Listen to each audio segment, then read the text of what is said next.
Baik, selamat pagi, selamat siang, selamat sore, ataupun selamat malam pada seluruh mahasiswa peserta mata kuliah Manajemen Investasi dan Pasar Modal. Pada hari ini saya akan mendiskusikan terkait dengan topik bahasan kita yang kedua, yaitu pasar dan instrumen pasar modal di Indonesia.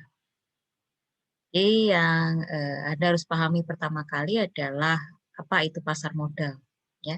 Jadi pasar modal itu adalah merupakan kegiatan yang berhubungan dengan penawaran umum dan perdagangan efek perusahaan publik yang berkaitan dengan efek yang diterbitkannya, serta lembaga dan profesi yang berkaitan dengan efek. Ya, jadi kegiatan yang berhubungan dengan penawaran umum dan perdagangan efek. Ya, jadi surat berharga, eh, baik itu perusahaan publik yang berkaitan dengan efek yang diterbitkannya ataupun lembaga ataupun profesi yang berkaitan dengan efek.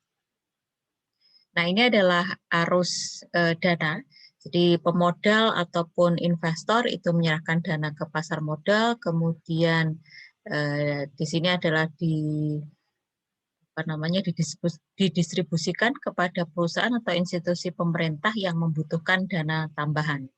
Nah, dari sini perusahaan itu akan menerbitkan efek ke pasar modal dan nanti akan berpindah kepada pemodal atau investor yang memiliki kelebihan dana. Nah, berikut ini adalah beberapa manfaat dari pasar modal di Indonesia. Yang pertama adalah pengalokasian dana, ya. Jadi karena tadi dengan di dalam pasar modal Indonesia itu berkumpul investor-investor yang kelebihan dana, sehingga akan mengalokasikan dananya kepada perusahaan yang membutuhkan modal. Ya. Kemudian manfaat yang kedua adalah sebagai alternatif investasi. Ya, jadi investasi yang ada saat ini atau yang mungkin sudah Anda kenal sebelumnya itu misalnya investasi dalam bentuk aset tetap, ya, jadi misalnya properti, emas dan lain sebagainya, ataupun investasi di pasar uang, ya, dalam bentuk tabungan, deposito dan lain sebagainya. Nah, pasar modal Indonesia adalah alternatif investasi yang lain, ya, jadi investasi dalam surat berharga atau efek. Nah, manfaat PMI yang pasar modal Indonesia yang ketiga adalah memiliki perusahaan. Ya, jadi kalau ada mempunyai saham perusahaan itu sebetulnya Anda memiliki perusahaan. Kemudian manfaat yang keempat adalah transparansi. Ya, jadi karena perusahaan-perusahaan yang mendaftarkan sahamnya di bursa, ya, untuk dimiliki publik itu memiliki kewajiban untuk melaporkan laporan keuangannya kepada publik, ya, sehingga ini adalah mendorong transparansi dari perusahaan untuk menyampaikan kinerja keuangannya kepada publik. Manfaat PMI yang kelima atau pasar modal Indonesia yang kelima yaitu pendorong perekonomian nasional. Ya, karena di sini investor sebagai pihak yang kelebihan dana itu mendistribusikan dananya kepada perusahaan-perusahaan yang terdaftar di bursa saham, ya, yang membutuhkan sumber daya atau pendanaan untuk pelaksanaan kegiatannya. Nah, berikut ini adalah struktur pasar modal di Indonesia. Ya, jadi struktur pasar modal di Indonesia yang pertama adalah Otoritas Jasa Keuangan. Ya, Otoritas Jasa Keuangan ini adalah yang mengatur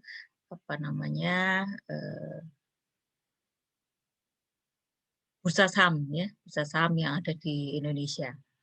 Kemudian ada Bursa Efek, ini adalah Bursa Efek Indonesia. Kemudian ada Lembaga Clearing dan Penjaminan atau KPEI. Kemudian ada Lembaga Penyimpanan dan Penyelesaian Kustodian Sentral Efek Indonesia atau KSEI. Kemudian ada perusahaan efek, ya, meliputi penjamin emisi, perantara pedagang efek, ataupun manajer investasi. Kemudian lembaga penunjang, termasuk di dalamnya adalah Biro Administrasi Efek, Bank Kustodian, Wali Amanat, dan Pemeringkat Efek. Profesi penunjang itu meliputi akuntan, notaris, penilai, ataupun konsultan hukum. Sedangkan pemodal itu bisa pemodal domestik ataupun asing. Kemudian ada emiten, perusahaan publik, dan reksadana. Ya, berikut ini. Ini adalah struktur pasar modal Indonesia. Nah, berikut ini adalah beberapa instrumen pasar modal. Jadi yang pertama itu adalah saham, kemudian yang kedua itu adalah obligasi ataupun sukuk, yang ketiga adalah instrumen derivatif, bisa berupa right, opsi ataupun warrant, kemudian efek beragun aset atau EBA, dan yang kelima adalah reksadana. Jadi ini adalah instrumen pasar modal. Kita lihat yang pertama yaitu saham. Jadi saham itu adalah bukti kepemilikan suatu perusahaan. Jenis-jenis saham, saya yakin Anda sudah pernah mendapatkan di mata kuliah akuntansi keuangan menengah. Itu ada saham biasa atau common stock, dan ada saham preference atau preferred stock. Nah, manfaat saham, ya, jadi ada beberapa manfaat. Yang pertama adalah Anda dapat memperoleh dividen tunai. Ya, jadi misalnya pada tahun 2011, itu PTX membayar dividen tunai sebesar 100 ya, per saham, kemudian saham dibeli seharga 1.000. Nah, Anda bisa menentukan dividen yield-nya yaitu 100 dibagi 1.000 atau sebesar 10%. Kemudian perusahaan juga dapat memperoleh dividen saham. Dividen tetapi tidak dibagikan secara tunai, tapi dalam bentuk kepemilikan saham. Kemudian yang ketiga yaitu capital gain. Ya, jadi capital gain itu adalah selisih harga jual dibandingkan dengan harga beli. Ya, jadi ketika harga jual lebih tinggi dibandingkan dengan harga beli, maka ada capital gain. Ya, contoh harga jual sebesar 1.200, harga belinya 1.000. Capital gain-nya adalah 1.200 dikurangi dengan 1.000 dibagi dengan 1.000. Ketemunya adalah 20%. Kemudian return saham itu adalah diperoleh dari dividen yield ditambah dengan capital gain. Ya, dari contoh di atas, ya, jadi diketahui tadi dividen tunainya 10%, capital gain-nya 20%, sehingga return sahamnya adalah sebesar 30%. Kemudian tadi manfaat saham, yang berikutnya adalah risiko saham. Jadi risiko saham yang pertama bisa jadi karena perusahaan itu mengalami kerugian sehingga tidak ada dividen tunai. Jadi ketika tidak laba atau rugi atau tergantung RUPS sehingga dividen tunai itu tidak dibagikan. Kemudian yang kedua adalah capital loss. Ya, jadi capital loss ini adalah ketika harga jual lebih rendah dibandingkan dengan harga beli. Kemudian resiko yang ketiga adalah pilot. Ya, jadi ketika perusahaan bangkrut, pemegang saham itu memiliki hak klaim terhadap memiliki hak klaim terakhir. Ya, jadi yang pertama nanti adalah ketika pilot, maka hak klaim pertama itu adalah yang investor yang hutang.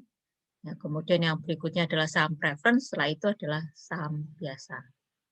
Delisting, ya, jadi delisting ini kalau misalnya saham dihapus dari bursa. Jadi ini adalah beberapa resiko terkait dengan kepemilikan saham.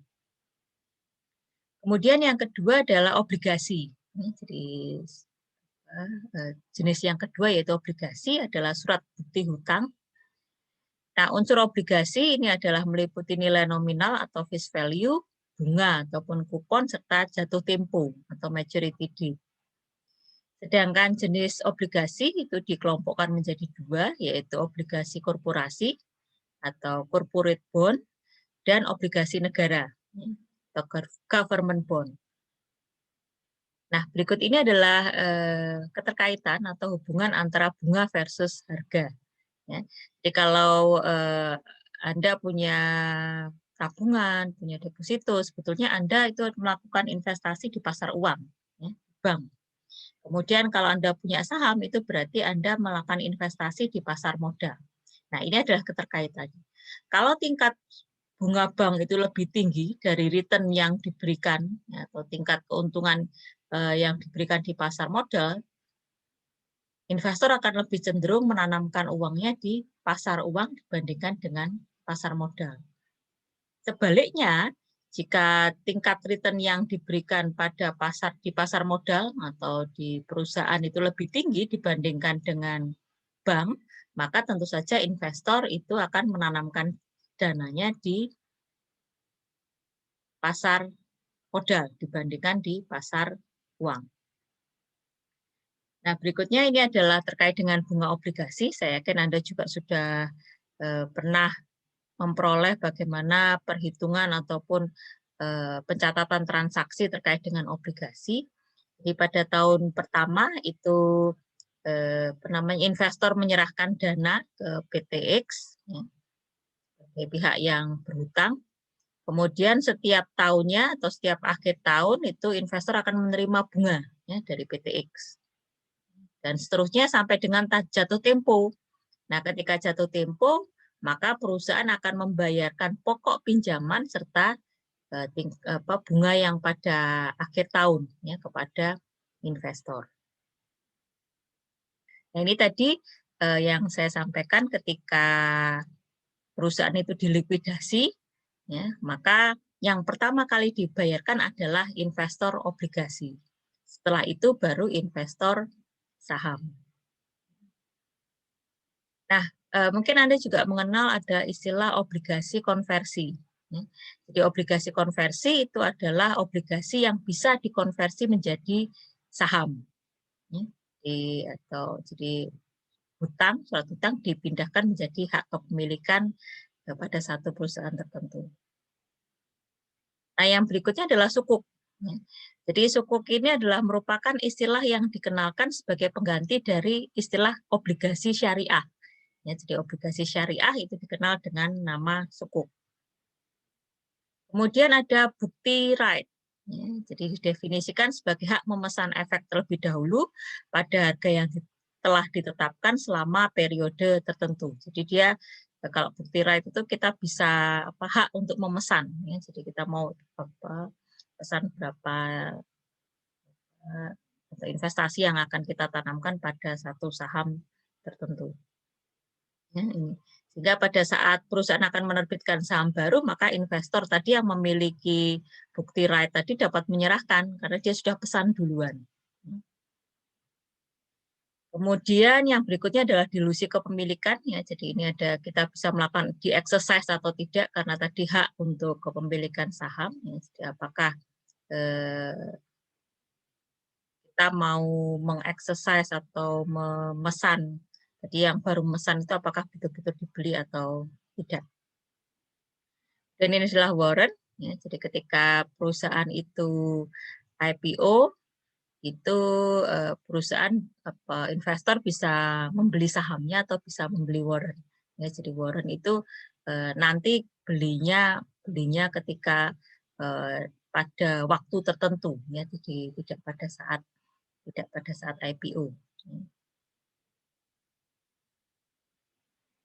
Nah, yang berikutnya adalah jenis yang berikutnya adalah kontrak berjangka.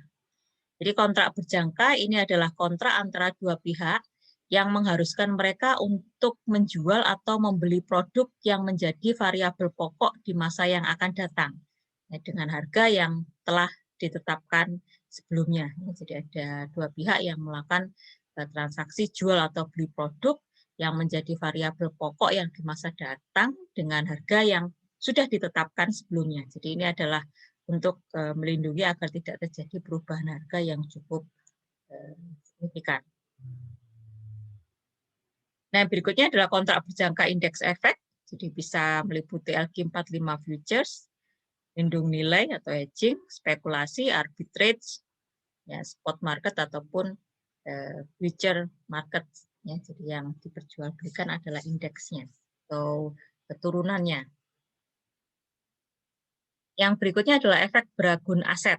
Jadi misalnya kredit kepemilikan rumah, mobil atau motor, ataupun tagihan kartu kredit. Jadi investasi efek beragun aset, jadi bisa berupa angsuran kartu kredit, angsuran pinjaman bank, angsuran sewa guna usaha atau angsuran kredit rumah. Di efek yang diterbitkan itu ada agunannya atau ada jaminannya. Yang berikutnya adalah reksadana.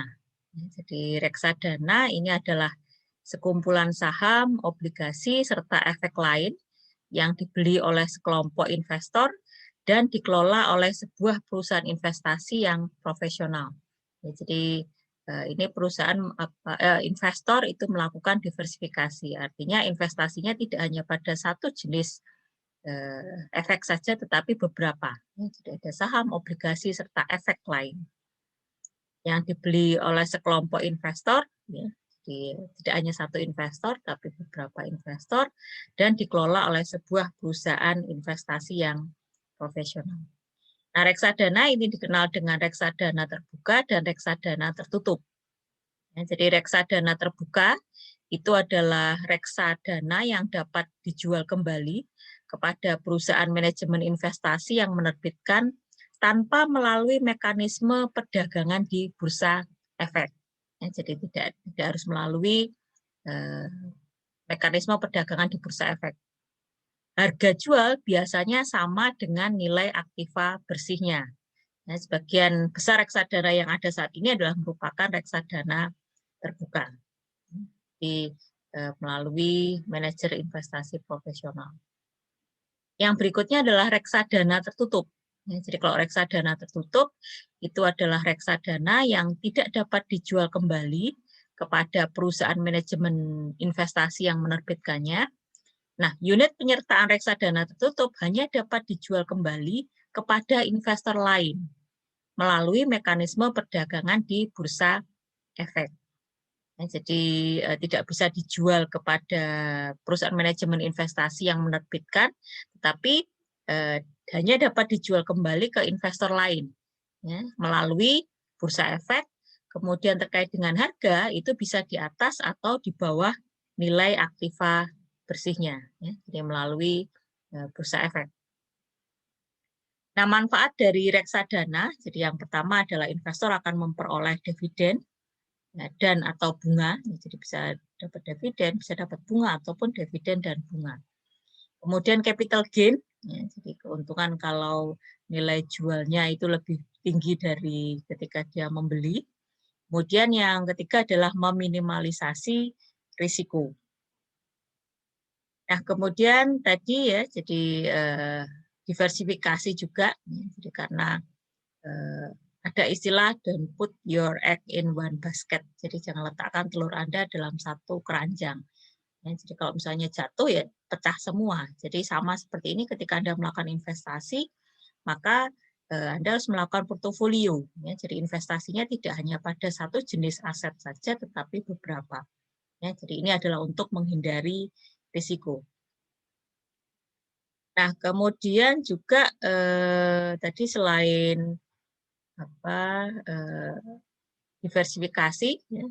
Yang kedua adalah tidak perlu analisa. Kenapa? Karena ini analisa dilakukan oleh manajer investasi profesional. Ya, jadi Anda cukup menyerahkan dananya saja.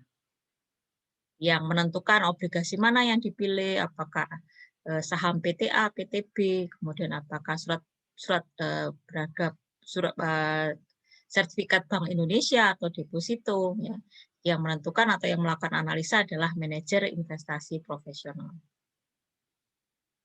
Nah, ini berikut ini adalah jenis reksadana berdasarkan portofolio dana kelolaan, jadi bisa berupa reksadana saham, reksadana campuran, reksadana pendapatan tetap, dan reksadana pasar uang. Jadi kalau reksadana pasar uang ini berarti produk-produknya adalah dari pasar uang, jadi misalnya deposito, sertifikat deposito, dan lain sebagainya. Nah, apa yang dimaksud sebagai nilai aktiva bersih atau NAB?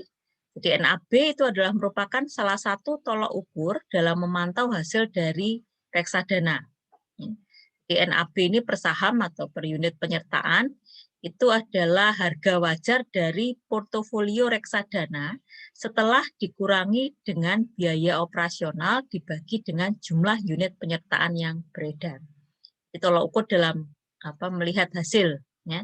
Karena di sini adalah harga wajar dari portofolio setelah dikurangi biaya operasional dibagi dengan unit penyertaan. Ini adalah tadi ringkasan dari efek. Jadi ada saham, kemudian obligasi, bukti right, ya, jadi sekuritas yang memberikan hak kepada pemiliknya untuk membeli saham baru perusahaan dengan harga dan dalam periode tertentu. Ini keuntungannya bisa berupa capital gain, risikonya capital loss. Kemudian warrant, jadi warrant merupakan sekuritas yang melekat pada penerbitan saham ataupun obligasi yang memberikan hak kepada pemiliknya untuk membeli saham perusahaan dengan harga dan pada jangka waktu tertentu. Jadi dia memberikan haknya, apakah mau dieksekusi atau tidak itu boleh. Membeli saham perusahaan ya dengan harga tertentu dan jangka waktu tertentu. Kemudian kontrak berjangka indeks saham, ya, jadi kontrak atau perjanjian berjangka indeks saham dengan variabel pokok indeks. Jadi keuntungannya adalah hedging instrumen, kemudian spekulasi dengan leverage arbitrage, kemudian risikonya adalah capital loss dengan leverage. Dan reksadana itu adalah saham, obligasi, atau efek lain yang dibeli oleh sejumlah investor dan dikelola oleh sebuah perusahaan investasi yang profesional. Nah, ini adalah contoh investasi di pasar uang, yaitu deposito berjangka, ya, jenis tabungan pada bank dengan jangka waktu tertentu. Untungannya ada bunga tapi nggak ada capital loss. Resikonya itu biasanya tingkat suku bunga yang lebih rendah. Ya. Kemudian tidak ada capital gain. Yang berikut ini adalah terkait dengan pembagian pasar. Jadi di pasar modal itu ada pasar perdana dan ada pasar sekunder. Di pasar perdana adalah pasar di mana efek-efek diperdagangkan untuk pertama kalinya sebelum dicatatkan di bursa efek. Ketika pertama kali. Jadi PTX menerbitkan saham baru, kemudian dijaminkan di underwriter, kemudian ke broker, baru kepada investor. Jadi ini adalah proses pasar perdana di emiten.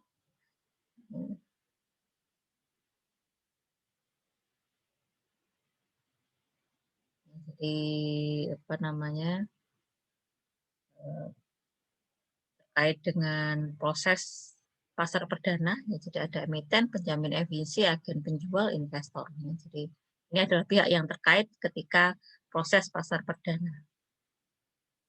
Dan ini adalah proses penjatahan, ya, jadi periode penawaran itu biasanya lebih dari 3 hari kerja. Nah, jadi ini adalah dilakukan oleh penjamin emisi dan perantara perdagangan efek, sedangkan penjatahan itu kurang dari 3 hari kerja. Ya, jadi penjamin emisi, emiten, ya, biro administrasi efek, kemudian refund dan distribusi saham. Ini biasanya kurang dari 2 hari kerja. Ya, dari pihak yang terkait yaitu penjamin emisi, KPII, dan KSTI. Kemudian baru setelah itu pencatatan di bursa saham. Nah, yang berikutnya adalah pasar sekunder. Ya, jadi pasar sekunder itu adalah pasar di mana efek-efek yang telah dicatatkan di bursa efek itu diperjualbelikan. Ya, jadi ini tidak apa. Jadi kalau tadi yang pasar primer tadi itu adalah perusahaan kepada investor, tapi kalau pasar sekunder itu adalah antar investor. Ya, jadi antar investor ya, melalui bursa efek. Nah, ini adalah prosesnya. Jadi investor, broker beli, bursa efek, ada broker jual. Investor yang menjual. Kemudian ini adalah mekanisme transaksi pasar modal. Jadi nasabah beli di bursa saham.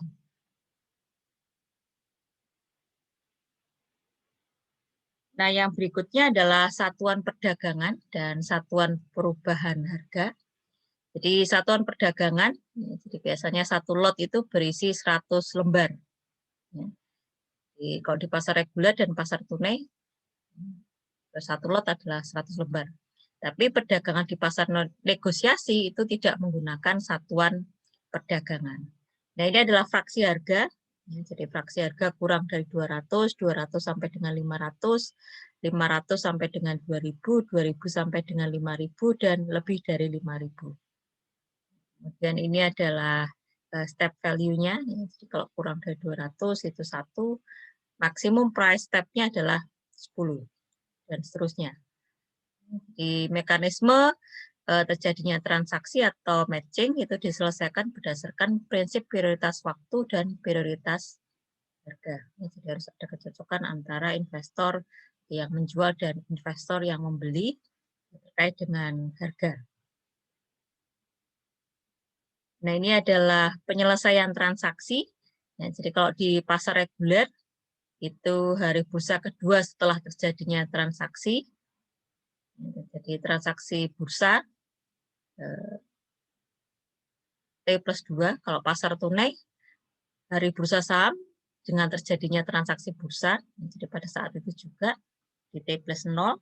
Kalau pasar negosiasi itu berdasarkan kesepakatan antara anggota bursa jual dan anggota bursa beli. Ini adalah jam perdagangan saham. Jadi kalau Senin sampai dengan Kamis, sesi 1 itu jam 9.30 sampai dengan jam 12. Sesi 2 jam 13.30 sampai dengan jam 16. Jumat itu sekian, sesi 2-nya mulai jam 2 sampai dengan jam 4. Adalah jam perdagangan di bursa saham. Nah, kemudian ada istilah sistem perdagangan obligasi, yaitu unorganized OTC, ya, over the counter, jadi di luar bursa. Ini dilakukan dengan menggunakan jasa broker. Kemudian ini juga sama, ya, jadi investor, dana pensiun, reksadana, asuransi retail, dan lain sebagainya. Ya, dengan menggunakan sistem centralized trading platform. Ini adalah transaksi yang dilakukan di bursa saham.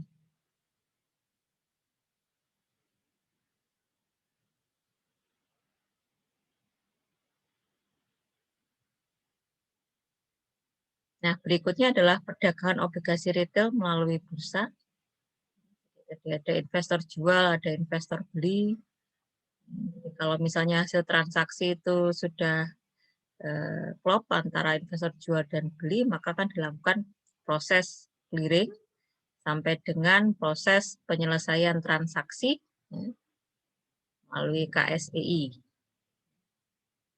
Di cara bertransaksinya ya tentu saja di perusahaan sekuritas. Anda bisa juga menggunakan jasa layanan broker yang akan memberikan saran-saran terkait dengan investasi yang menguntungkan. Nah, yang perlu diperhatikan adalah ketika melakukan investasi, Anda harus punya strategi. Ya, jadi tujuannya apakah dalam jangka pendek, jangka panjang, kemudian risiko. Jadi apakah Anda termasuk orang yang risk averse, menghindari risiko atau risk taker, ya, yang apa namanya nggak masalah dengan risiko serta jangka waktu. Nah, perhatikan juga adalah tingkat return ya, atau tingkat pengembalian terkait dengan investasi. Tabungan 10%, deposito 20%, saham 50%, obligasi 30%. Nah, ini Anda harus bisa menentukan strategi investasi yang menguntungkan bagi Anda. Nah, ketika membeli efek di pasar perdana, di pasar perdana, jadi Anda membeli pada saat perusahaan pertama kali menerbitkan saham, maka Anda harus membandingkan prospektus. Di prospektus itu adalah tidak hanya laporan keuangan perusahaan saat ini, tetapi juga ada proyeksi kinerja keuangan perusahaan di masa yang akan datang. Jadi Anda harus bisa membandingkan atau menganalisis prospektus yang diterbitkan oleh perusahaan-perusahaan sebelum Anda memutuskan atau investor memutuskan saham mana yang akan dipilih. Sedangkan ketika membeli efek di pasar sekunder, maka yang Anda perhatikan adalah kinerja keuangan perusahaan saat ini. Jadi bisa dilihat dari laporan posisi keuangan perusahaan, kemudian laporan laba rugi ataupun laporan arus kas. Nah, ini adalah rasio keuangan yang bisa digunakan oleh investor ketika ingin melihat kinerja keuangan. Ya. Jadi bisa rasio profitabilitas, rasio saham. Ya. Jadi kalau rasio profitabilitas itu ada operating profit margin, net profit margin, return on equity, return on asset. Nah, ini masing-masing rumusnya ini serta penjelasan. Sedangkan kalau rasio saham itu bisa Anda gunakan earning per share ataupun price earning ratio. Nah, yang berikutnya adalah terkait dengan kinerja obligasi. Ya, jadi ketika memilih obligasi mana yang Anda ingin investasi, itu perhatikan peringkat obligasi. Ya, jadi kalau peringkat obligasinya semakin baik, maka menunjukkan perusahaan itu kemampuan untuk membayar pokok pinjaman dan bunganya itu semakin baik. Ya, jadi ini contoh hutang jangka panjang, hutang jangka pendek peringkatnya kalau triple A atau A1 sangat istimewa superior. Artinya perusahaan itu memiliki kinerja yang baik. Artinya kemampuan untuk membayar hutang beserta bunga itu lebih cepat atau lancar. Ya. Baik, itu saja yang bisa saya sampaikan. Semoga penjelasan saya ini dapat Anda pahami dengan baik. Saya akhiri diskusi saya. Terima kasih. Selamat pagi, selamat siang, selamat sore, ataupun selamat malam. Terima kasih.